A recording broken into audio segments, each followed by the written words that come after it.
Hey, Jason Fladlin here, and today I'm going to talk to you about a communication model that you can use which will help you close more sales. It'll help you have more impact with whatever content and education material you create, and it will even improve interpersonal relationships with friends, with loved ones, family members, intimate relationships, etc., etc. Now, before we get into this communication model that I'm going to break down here today, let's talk about why it's important. And I think the main reason, more than anything else, is it puts you in a state of instant rapport, near effortlessly, and the rapport is very deep. At least 3/4 of this communication model does. There is 1/4 of it that creates intentional misrapport. Is that a word? I don't know. It creates dissonance instead of resonance. I'm a music guy, so that's how I think in terms of the world would be very boring if we played everything in the scale, in the key, and there was no dissonance. And so most of the time in communication, we want to create resonance. Occasionally, tactically, we want to create dissonance. And so I'll break down for you the 3/4 of the time we resonate,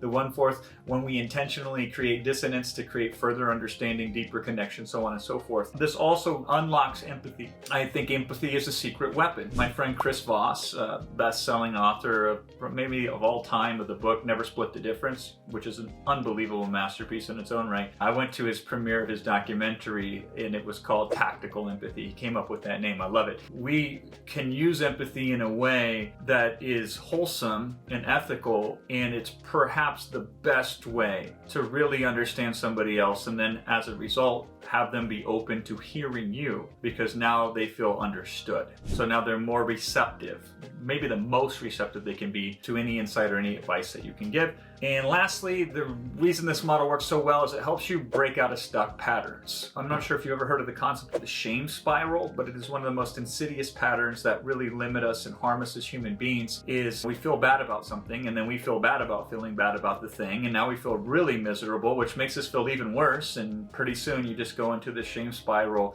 where you feel bad about feeling bad almost in perpetuity, and it ratchets it up. We are creatures of habit, and our habits are typically pattern-based, and it's really easy when we hit limiting behavioral patterns to get stuck in those and to get caught in ruts, so to speak. And so this can help unwedge people that are stuck in patterns, and even in communications with other people where you say this and they say that, and it just happens every single time. A trigger, if you will. And then how do you get forward in your communication? You don't. And if you repeat it over and over again, you don't stay stuck. Actually, you get worse. You stay stuck in the pattern, but the result becomes more and more disharmony. All right, so let's break down this model. At a high level, I always like to think in terms of macro, not just micro, but to see what is the overarching kind of responses to something, or what are the inputs to something, what are the critical ones. And I tend to lean to 4. There's a pattern I've just discovered over and over again where you can almost break anything down into 4s. I'm going to do a YouTube video on the productivity hack with the 4x4 model. And when it comes to responding to something, if somebody says something to you, or if somebody comes to you looking for something, if somebody offers you something either directly where they say, hey, this is what I'm feeling right now, or this is what's going on right now, or indirectly if you're addressing a marketplace or a prospect and you've observed certain behaviors or cues and you are addressing that, this is how you can address that. There are 4 ways, and only 4 ways essentially. Now there's multiple colors of these 4 ways, but the 4 broad strokes of it are: you can agree with what they say or what they think or what they feel or what they believe. You can challenge it. You can reflect it, or you can ignore it. Now, I like to use sales as an example. 1, it's not too deep and too personal where it might feel weird if you get into the weeds too fast. 2 is I'm really good at it, so I have a really fundamental understanding of some of the intricacies of this applied in that one specific context of sales. 3, we're all used to sales. We're always selling at all times, whether we realize it or not, and we're always buying at all times. What we buy and what we sell obviously can determine where we go in life. And so this is why I like to use sales as an example here. Let's talk about objections, because typically where there's a disconnection is created from an objection. I object to what you believe in, or you object to how I show up in the world, and that's what creates that friction. And if we can't get past that friction and move into understanding, nobody benefits. And so a typical objection in sales is it costs too much, or it's too expensive, or I can't afford it. It's a price objection related to large amount of cost for an unknown value that may occur in advance or in exchange for that. So in a one-to-one setting, if you were selling a product and you showed it and you said, this is what it is what it does, is the investment to get started in this, and somebody said to you, gosh, that's a lot of money. The natural salesperson is likely to respond reflexively or defensively. They want to justify that it isn't a lot of money. The problem with that type of reactive communication is, at least at an unconscious level, it makes people uneasy. Like, what's this dude doing? Feeling insecure about the price.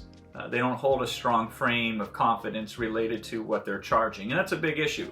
And that causes that friction, potentially unspoken friction if it's not saying out loud. So by far, my favorite way to deal with a price objection is to agree with it.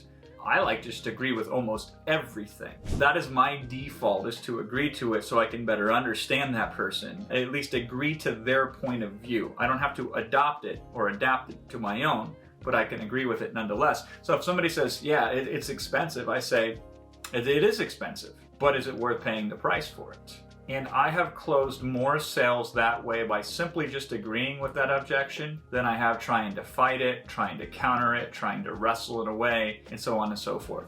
And so in communication, I find more often than not, the best thing to do is to agree right away. So kid comes out of school and she's all upset and she says, I had a terrible day today. I say, you had a terrible day today.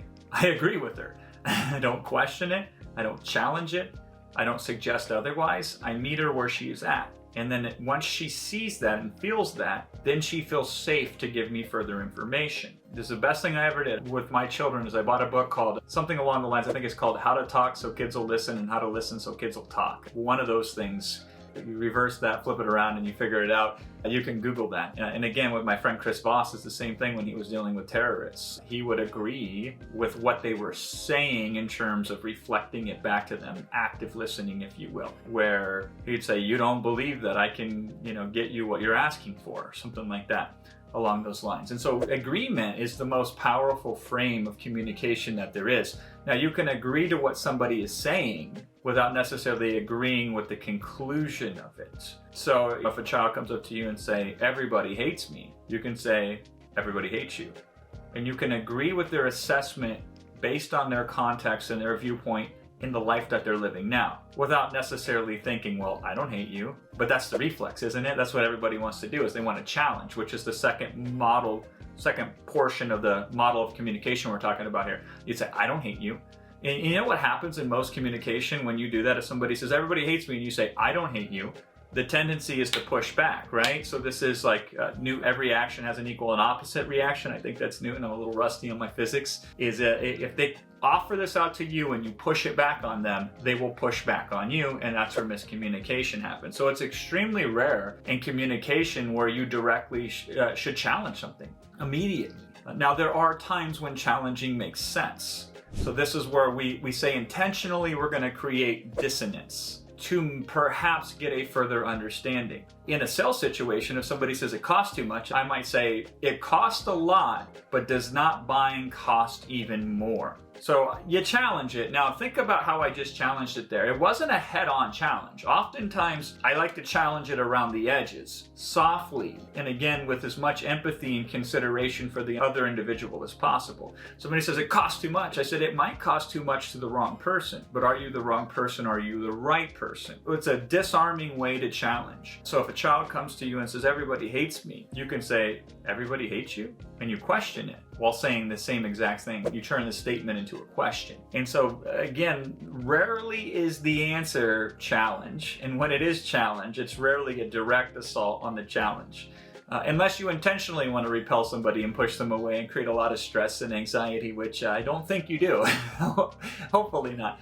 There's also reflection. So this kind of is, it's not agreement wholly, it's I need to know more about what you're saying so I can understand you better. So the first thing we can do is agree. The second thing we can do is challenge. The third thing we can do is reflect. And so if somebody comes to me in a sales situation and they say it costs too much, if I were to reflect that to them, I would say, what I'm hearing is you want to get the best bang for your buck. Or another version of that is I'll say, if I understand you correctly, your finances are tight right now, so you want to get the most out of your finances since you have limited finances. Is that correct? And I love that reflecting question, because if they say, no, that isn't correct, they will tell me more so I can understand them better. And if they say, yes, that is correct, then we kind of know even more narrowly and more specifically what we have to hone in on. When we communicate verbally, there's a lot of deletion that occurs. And so when you say a statement, somebody hears only the words, but they don't hear the stuff in between the blanks and what those words mean to you and all the different under the iceberg type of communication that really exists right there. So oftentimes, somebody takes it out on you when some other people have been mean to them throughout the day. And you don't know about any of the other stuff that's happened to them throughout the day. You take them where they're at. And so when we can reflect on somebody, we can unpack furthermore what the real issue is. And so if a child comes out and says, everybody hates me, what you might find out through reflection is one person that day said something mean to them. But that one person is so important to them that it's coloring how they view everybody else. You can get more narrow into what's really going on. Oftentimes what people first proffer up to you when they're looking for help or looking to feel safe or just want somebody to talk to, the first thing they proffer up to you is a smoke screen. It's a superficial version of what's really going on. And it's kind of like, if you can be in sync with me, I will let you really know what's going on, because then I'll feel safe. But otherwise, right now I'm feeling in a vulnerable position. And so I have to be cautious with my communication. And again, most of this happens on a superficial level. Now, there is a fourth thing you can do. So you can agree, you can challenge, you can reflect, or the fourth thing is ignoring. Sometimes ignoring works really well. So in a sales situation, ignoring would be if somebody says it costs a lot. I said, here's what this can do for you. And just flat out pretend I didn't hear what they just said. The rule of judgment here is if this is really the issue or not, you're trying to figure out if it is or it isn't. If somebody's saying it costs too much, it costs too much, it costs too much, but they're still focusing on like, oh my God, this thing and that thing, and I want to know about this and I want to know about that, you can say, okay, that is a lesser important factor in the decision that needs to be made. And there are many factors that I can tell from this person based on our communication or even merely through observation on what they need in order to make a decision that would be right for them. So instead of getting swept up in the minor things, let's focus more on the major things. So sometimes when they are offering up minor objections or minor issues, you steer the conversation back to the major issues. So in the case, if they're all price focused, you focus on value, because it's not just price or value, it's price related to value. And so you got to kind of tip the scales back in your favor in those types of communication. Now here's the big secret to why I believe I have been so successful in marketing. When I'm communicating in mass, I do all four of those things. I agree, I challenge, I reflect, and I ignore. So this is why I like webinars, because I might have hundreds and hundreds of people on. So I can, in portions of the webinar, agree with certain things that normally you think you wouldn't agree with. So I might say to somebody, you think that right now, everything that I'm doing today has been calculated to get you to buy. I'll flat out say that. And so I can agree with them. And I say, whether that's the case or not, would it still make sense for you to invest? That's what we need to investigate, for example. So I can agree, at certain points I can challenge for certain individuals, I can reflect, and I can ignore. So if people keep coming back to one issue, I can say, listen, we're gonna just put that to the side right now. What we're gonna focus on, because I think this is more important in this moment for you to look at, is this. But what's cool is at an individual level, I can hit those little pockets, because sometimes people need an agreement to move forward. Sometimes they need it to be challenged to move forward. Sometimes they need it to be reflective so they can unpack it more, and sometimes they can ignore it. Like a reflection is, oftentimes I ask people, I said, is it failure that you're afraid of, or is it success that you're afraid of? Because here's the things with failure that you know about. So they're known fears, but success, maybe they're unknown fears, because you've never been successful with this yet. What could that look like? And now we allow them to unpack furthermore what the real issue is here. And oftentimes they'll say, well, it's really about blank. And you say, oh, well, we can talk about that. Now I can do this in mass on a webinar, working with individuals, but then framing it so everybody in the group listening or watching the replay can also understand it. And that's really the answer here, is if you layer on different modes of communication, even at an individual level, you're likely to get better results in terms of the harmony and understanding and connection that comes from that communication. And so we will try all of them. We will try to agree, we will try to reflect, we'll try to challenge, and we will try to ignore, because the end result is a deeper understanding of the other individual. Most of us at the end of the day, we walk around feeling like we're misunderstood, and that makes us feel alone, like nobody gets us. And so if somebody can get us, that makes us feel better about who we are as individuals. It makes us feel safer. And when we feel safer, we can do more amazing things. We can live in abundance and we can thrive.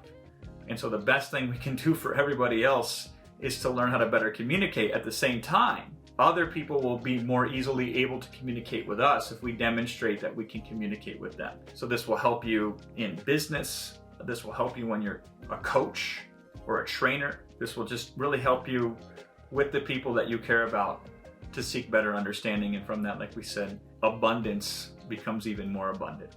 So there you go. I'll see you in the next video.